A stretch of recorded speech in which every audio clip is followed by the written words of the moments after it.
All right, guys, welcome back to Zeno Football. Definitely appreciate the support. We're going to get into another video. We're going to get into a bunch coverage.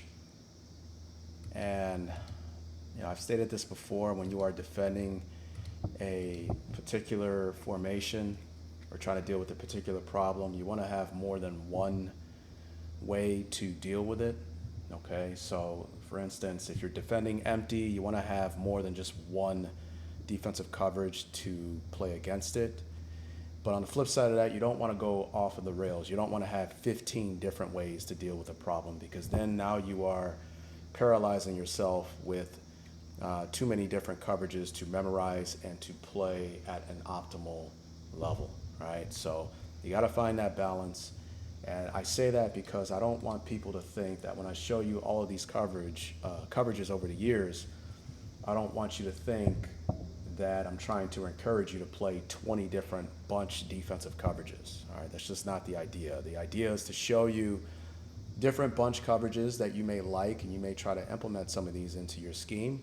Some you may not like, some you may want to incorporate them, right? But, again, even when you don't want to use what I'm going to show you today, point, it's still cool to kind of learn the concept of things when it comes to football, all right? So I've went over box in previous Maddens. I've went over lock-in levels. I've went over sort. I went over cluster in previous Maddens. I believe I went over traffic, a number of different coverages. So, in a lot of different Maddens, we have to revisit this stuff because they code the game a little bit differently from year to year. But I know box is in the game. I'm not even going to check. I know lock-in levels is in the game.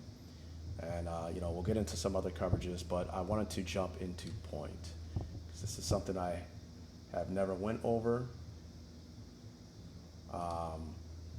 When I think about it, it's kind of close to the way traffic plays. However, the difference is this is definitely a split safety coverage, as traffic is a single high type coverage, or a coverage you could play with coverage 0. All right, so we'll go ahead and get into it. I'll give you an article here. All right, and as you can see what we're doing, as you can see, it's a 4/3 coverage. And we are just gonna lock the point man. As you can see, we have the backer locking the Y here, okay? And then the remaining 3 players are playing 3/2. Hence, the point, we're locking the point man is pretty much a pyramid over the final 2, all right? And you can read the responsibilities here. The nickel plays the first inside, corner plays first outside or second up, nickel is or second up. And then our safety is leveraging the first break, etc. All right, so we're gonna get into, you can see some of the cut-ups here and how it plays. And I'll show you how we can somewhat simulate this coverage in this year's Madden. And we're able to do this because of the better way that they've coded the Vert hook, guys. Okay, so I've noticed, some people have made videos going over how, cover 2 match, and everyone's harping over the Vert hook. This is hook zone curl, but you got to turn this guy to a Vert hook. And they've noticed that it has matching principles with it, but I think most people don't know exactly what the Vert hook does in regards to how it's coded in the game of Madden. Basically, when you call Vert hook in Madden, from what I've noticed, they play what I would call, or what most circles I think call, is cut. Okay, and then I want to put the soft squat in here. When you call soft squat by the corner, he plays read 2. And these 2, soft squat and vertical hook, are like peanut butter and jelly in the game of Madden. They go together so well. Okay, they go together so well. So why don't we get right into this? I'll show you what cut is. And we'll get into point. Okay, so what cut is all it simply means is you have all of whatever particular receiver you're cutting. Most of the time it's the 2, right? When you have the vertical hook on the nickel, it's the 2. So he's cutting the 2, which means you have all of the 2. Let's say this is the ball, and you're the nickel, and this is the 2. You have all of 2 if he goes up or back. Back as in back to the ball. then you match him in man-to-man. Okay? So you would match that, and he would match that. However, if he were to go out, then he doesn't have him, and he looks to cut the 1. Okay, that's essentially what that is. So hopefully that makes it easier for people to understand what's going on when you get vert hook on the field. And there's a reason why it goes so well with the soft squat, because when you have the soft squat out here, he's reading the 2 as well. All right, so why don't I go ahead and play this. And this isn't just for this defense. I'm talking about when you have vert hook on the field, that's what it does. When you have soft squat on the field, that's what it does. Okay, so we'll go ahead and run this one play. I think I have a diagram here. We'll take a look at what's going on here. Okay, so this is how this works. All right, so you count from outside in. You got the 1, you got the 2, and you got the 3. We know what that is, right? And let's say we put this guy in a vert hook and we put this guy in a soft squat. Okay, what that does, I don't know why it does that. It's so annoying. What that does is, okay, both of these players are reading the number 2. He dictates what both of these players are going to do. Okay, if this guy goes vertical or in, then guess what? The vertical hook takes that man-to-man. Why? Because he's playing cut on the number 2. That means you have them all vertical and all inside, or back to the ball. However, if this guy goes out, I'm sorry, I should have stated this too. So if he goes in or up. Okay, but in that instance, the soft squat, when he sees the 2 go up or back to the ball, then he gets his eyes on number 1 and he plays him man-to-man inside leverage trail. And that's the end of the process. However, if we get a situation where the number 2 goes out, okay, well, the soft squat who's reading the number 2, when he sees 2 go out, then he takes him man-to-man. And, you know, the reason why that's pretty good is because when he goes out, who has the superior position on that interaction? Well, obviously this guy, he's already outside. He can pounce on that outside breaking route, okay? Now, remember, the vert hook, who's cutting the number 2, because he's not back to the ball or vertical, well, then he gets his eyes on number 1, looking to cut number 1 on any inside breaking route. And that's how that works, okay? Now, this is where we get to point, and I noticed some of the coding the way it is in the game, where if you take the backer and you man him on the point man, this is how they do the numbering system, all right? It's what I would call X out theory, all right? So remember, it was 1 to 2 to 3, but now since we man this guy and we lock him out of the numbering system, now they redirect everything. Now you're the 1 and now you're the 2. So guess what? When we put that vert hook and that soft squat out there, okay, he is still going to cut the 2 and he's still going to read the 2. The difference is they are not going to be reading the same player because he is X'd out. He's not the number 2 anymore in the coding of the game. He's the number 2, okay? So if he goes in or up, he's going to man that route inside, right? And he will lock on number 1. However, if this guy goes out, the way it should go, he comes in, well, he's gonna take that outside breaking route and then he will cut the new number 2. That's how that works. Now, I'm a little bit embarrassed here because I think I did a lot of practice runs here and I don't think I checked the new 2 going out and a new 1 going in. I'm going to assume that that's how it would play out, but I gotta check this after this video, all right? We're gonna go ahead and look at some of the playouts here and you can take a look for yourself and how, so this is how we get that triangle read because again, we have this safety over the top playing deep half, and if we get something like this, right? So, you know, you can envision who you'd want to use her. I think the best guy to use her is this guy, so you can actually play the responsibilities of this player in that excerpt that I showed you. Because when you don't, he's just gonna play deep half. All right, so you can actually play a little bit more properly and optimize the point of this coverage, no pun intended. So let's go ahead and run some of these, take a look.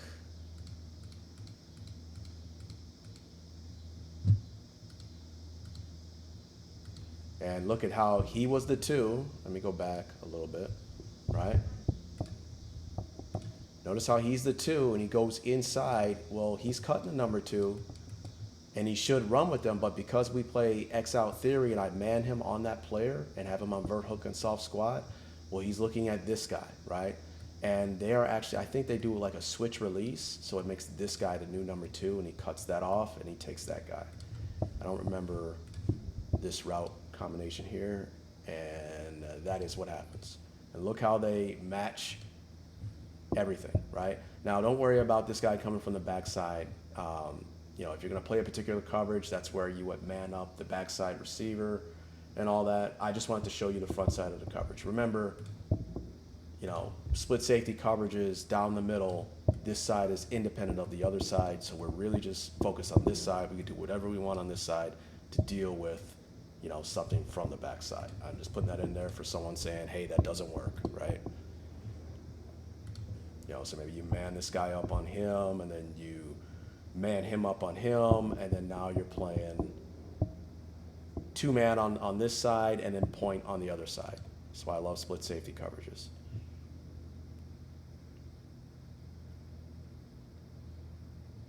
All right, let's take a look at another distribution. All right, we can take a look at this. What do you think is going to happen? So you should be able to look at this and know what's going on, right? So he's locked on him, so he should man him up.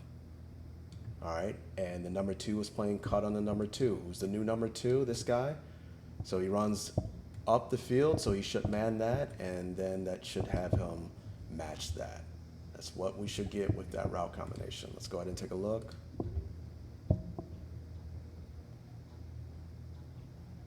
Okay, and that's how you get in the coverage. Okay, what I do is I call cover 2. You know, you man up that inside backer. I won't get into why, but you know, man up this guy, you have a vert hook, and you have a soft squat, and then you're done. Okay, as you can see, everything plays out the way we would envision with this call.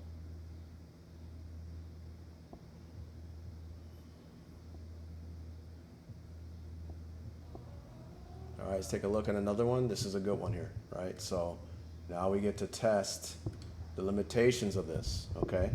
So outside guy's running a slant, so what's gonna happen? Well, he's manning the point man, so he's locked out.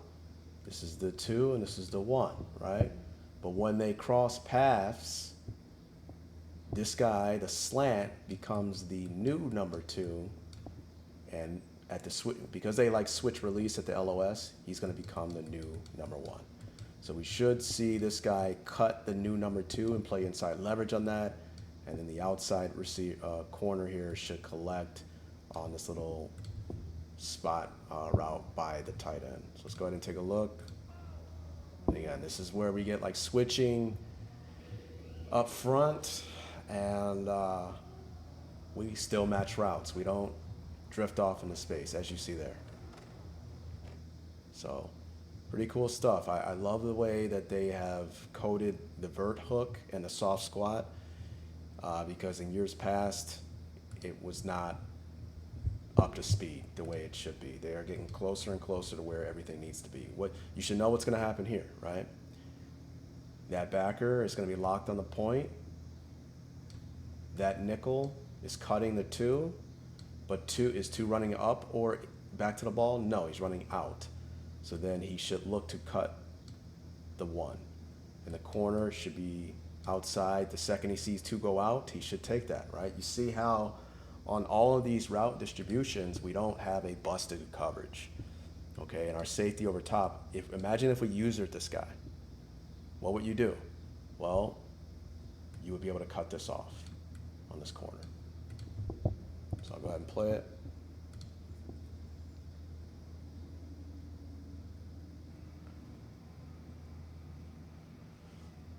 So, you know, you may say, well, that's a lot to do. You got to man up the middle guy, vert hook the second defender in, and soft squat the outside corner. Yeah, you know, it's three different things to do. But what you can also do is call cover 9.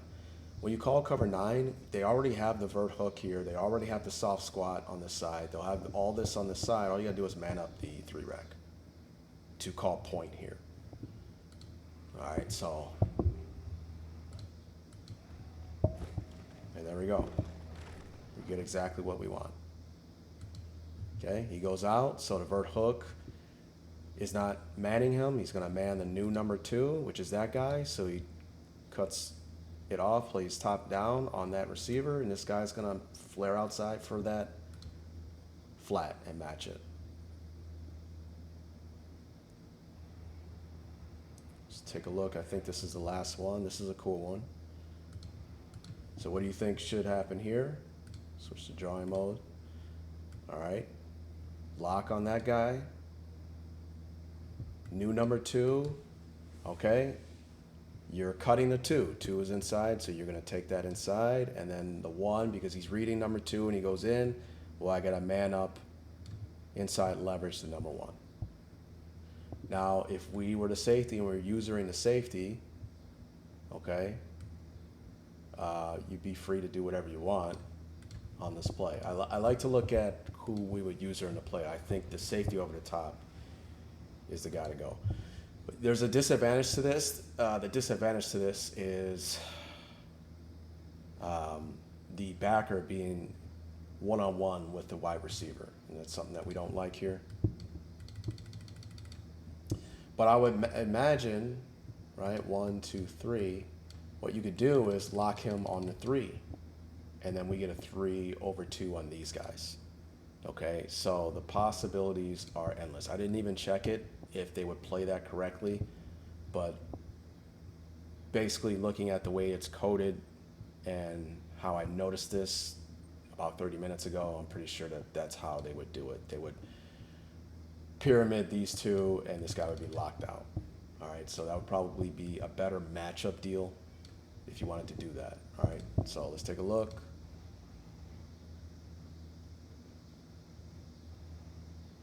Yeah, I think this is the last clip.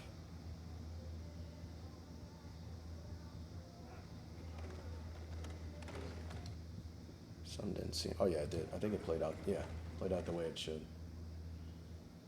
He cuts all the way inside because the new number 2 goes inside, so he takes him. And the 1, because 2 goes inside, he plays on the new number 1. Right, so I think we had something like this.